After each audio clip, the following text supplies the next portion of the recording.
ecosystem is not just rife with fraud and grift. It's also replete with infighting and backstabbing. That's what happens in Ponzi schemes. Ponzi schemes. Oh, man. At this point, our eyes glaze over when we hear about these noisy Twitter ring fights in crypto world. But there are hundreds of billions of dollars still tied up in this stuff, including money that you may have, and that money's going to be vanishing right before your eyes. My view is real simple. You can't afford to be in a security that isn't really a security, one that I argue you can't really store safely, not anywhere. As Stark says, and I quote, "It's all one big hustle." Again, it's not too late to sell anything in crypto world. Anything!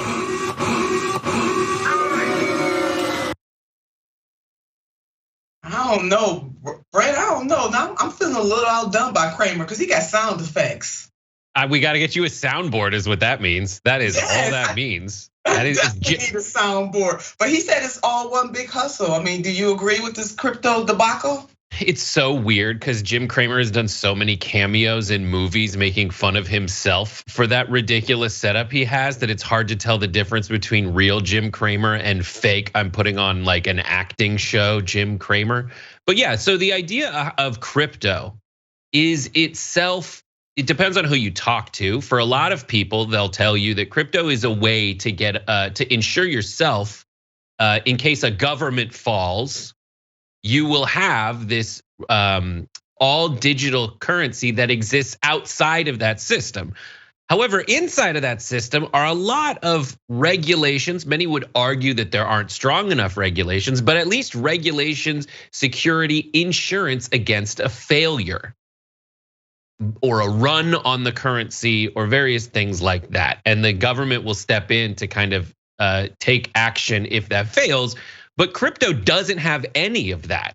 And we've already experienced the failure of many cryptocurrencies. And just as you have a lot of countries with a lot of different currencies, you got a lot of cryptos with a lot of different cryptocurrencies that are just like someone liked a picture of a dog. Those ones seem to be quite accurately described as Ponzi schemes. Yeah, and so many people got hurt just recently. We know with the Bankman-Fried scandal. I mean, for some people, for most of those people who cannot afford to lose any money at all. It just reminds me of Bernie Madoff.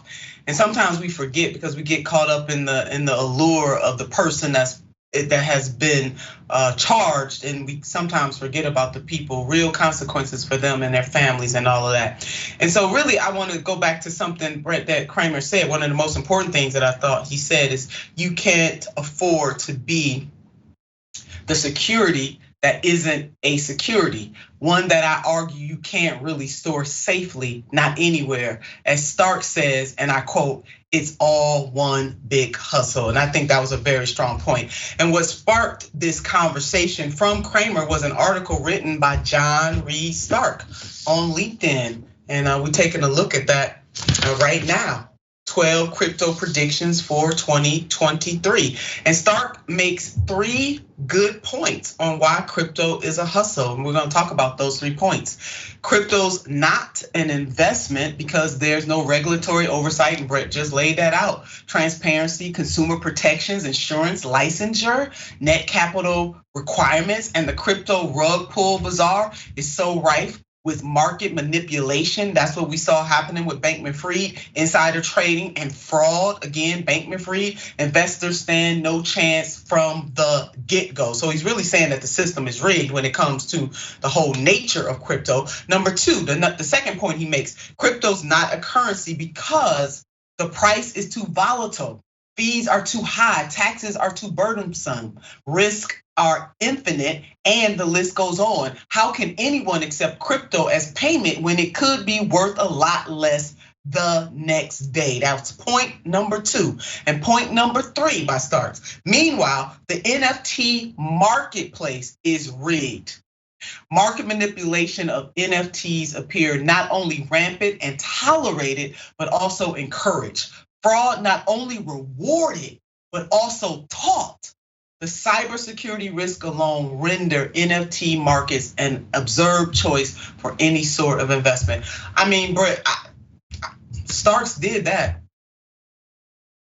Yes, that's accurate. All of that seems very accurate to me. And listen, there's a lot of when it comes to financial instruments, usually the people who created them know the most about them and rely on you not being able to figure it out. There's this old book that everyone who's like, Dad is Rich tells you about called Rich Dad, Poor Dad. And there's just two categories essentially laid out in that book.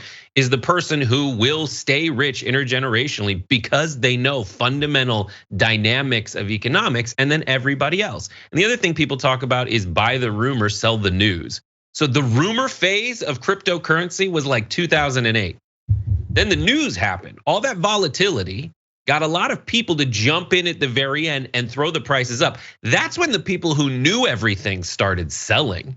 All that's left are folks that are holding the bag, and the bag just has no value in it anymore, no matter how many quote Bitcoin you have inside it. Now, maybe in the future that'll change, but I think that, and not even stuff that Jim Cramer tells you to do financially is official financial advice. Neither should anything you see on our network for sure.